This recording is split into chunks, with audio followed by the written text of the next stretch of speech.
Proverbe chapitre 11, du verset 24 au verset 25. Vous savez, Proverbe, c'est un livre de la sagesse. Et nous voulons acquérir un peu de sagesse et de révélation à travers ce livre. Proverbe 11, donc 24 à 25. Tel qui donne libéralement devient plus riche, et tel qui épargne à l'excès ne fait que s'appauvrir. L'âme bienfaisante sera rassasiée, et celui qui arrose sera lui-même arrosé. Je suis le pasteur Yves-Charlie Gaudian. Aujourd'hui, je voudrais nous partager un message que j'ai intitulé l'équation de la prospérité. L'équation de la prospérité. Alléluia. La prospérité est l'un des thèmes les plus traités de ce siècle. Il y a tellement de messages autour de la prospérité. La prospérité n'est pas quelque chose de mauvais. C'est ce qu'il faut déjà savoir d'entrée de jeu. Parce que Jésus est venu pour nous rendre prospères. Jésus est venu pour notre prospérité spirituelle, pour notre prospérité psychologique, matérielle et même financière. La Bible dit qu'il s'est fait pauvre pour que nous soyons riches. Mais la prospérité ne doit pas être mal comprise ou mal interprétée. La prospérité biblique obéit à des principes clairs. Tout d'abord, la première clé de prospérité, il y en a plusieurs, la première clé de prospérité, c'est l'obéissance à la parole de Dieu. Selon Deutéronome chapitre 28, la Bible dit que si tu obéis à la loi de l'Éternel ton Dieu, voici les bénédictions qui vont te suivre. Ça, c'est la première clé de la prospérité. Il faut d'abord être dans l'obéissance à la voix de Dieu. Et ce que nous devons comprendre, c'est que cette première clé-là, cette première clé ne peut pas être remplacée. On ne peut pas remplacer l'obéissance à la parole de Dieu par quelque chose d'autre. Qu'est-ce que j'essaye de dire? Ce que j'essaye de dire, c'est que si tu n'obéis pas à Dieu, si tu ne te soumets pas à Dieu, même si tu utilises les autres clés de prospérité, ta désobéissance à Dieu va t'entraîner dans la ruine. Par exemple, donner, c'est une autre clé de la prospérité. C'est ce dont je veux parler aujourd'hui. Mais même si tu donnes avec libéralité, et si tu ne te soumets pas, si tu n'obéis pas à la parole de Dieu, il est même possible que ce que Dieu te donne en réponse à ta libéralité soit noyé par le dévoreur. Parce que la Bible nous dit que si tu n'obéis pas à la voix de Dieu, voici les malédictions qui vont te suivre. Alors, quelqu'un qui n'obéit pas à la voix de Dieu, il est déjà sous la malédiction. Et même s'il cherche la bénédiction par d'autres voies, tant qu'il ne s'est pas reconnecté à Dieu, il ne pourra pas connaître la bénédiction dans son sens total. Alors aujourd'hui, j'aimerais parler du donner comme une clé de la prospérité. Remarquez que j'ai voulu d'abord poser la base de l'obéissance à Dieu. Ça veut dire que si tu veux utiliser cette clé, rassure-toi que tu es d'abord quelqu'un qui obéit à Dieu, qui se soumet à Dieu. L'équation de la prospérité. Ce passage nous dit, nous montre un certain nombre de choses. Premièrement, on nous dit que celui qui donne libéralement, volontairement,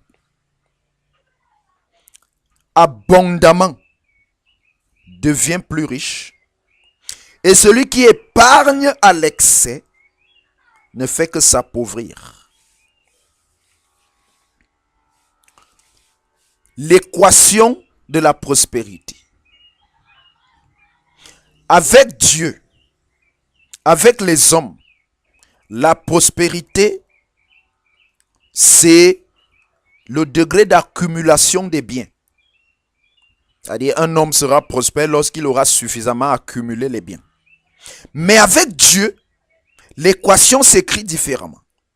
Dieu dit que plus tu donnes, plus tu es prospère. Plus ça sort, plus ça entre. Ça veut dire que des personnes avares, des personnes chiches, ne peuvent pas connaître la prospérité.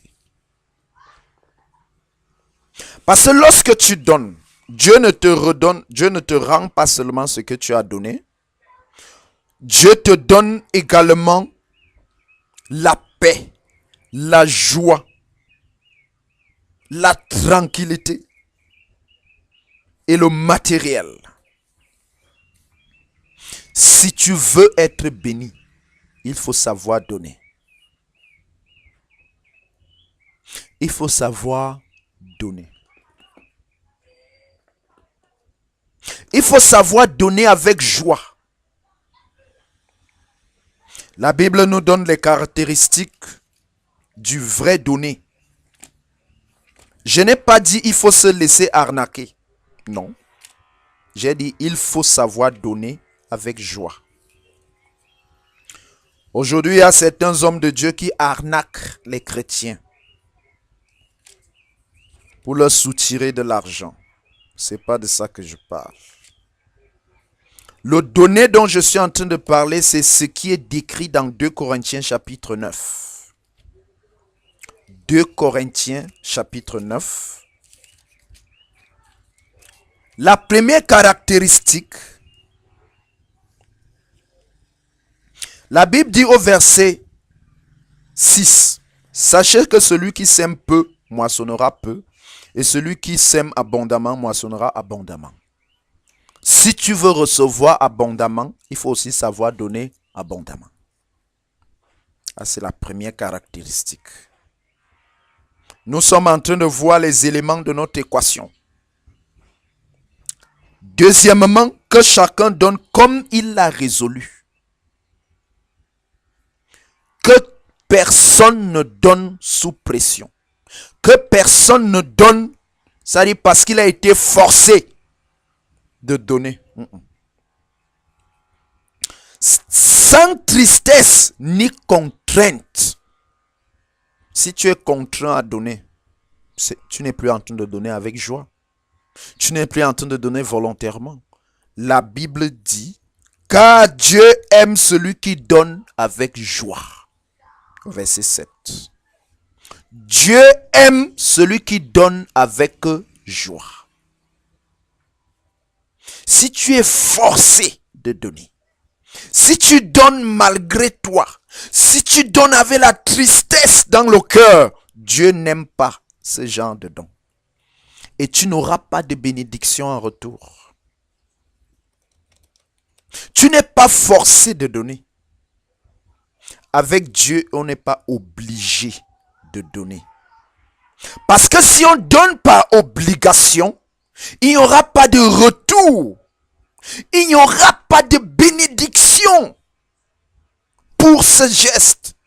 Mais si on donne avec joie, si on donne volontairement, si on donne abondamment, Dieu sera satisfait. La personne qui reçoit aussi sera satisfaite. Et nous aussi, nous serons bénis en retour. La Bible dit, celui qui arrose sera lui-même arrosé. Cher ami, l'équation de la prospérité passe aussi par le donner. Si tu es une personne avare, si tu es une personne qui a la difficulté à partager, Si tu es quelqu'un qui a la difficulté à aider les autres, alors tu peux oublier la prospérité.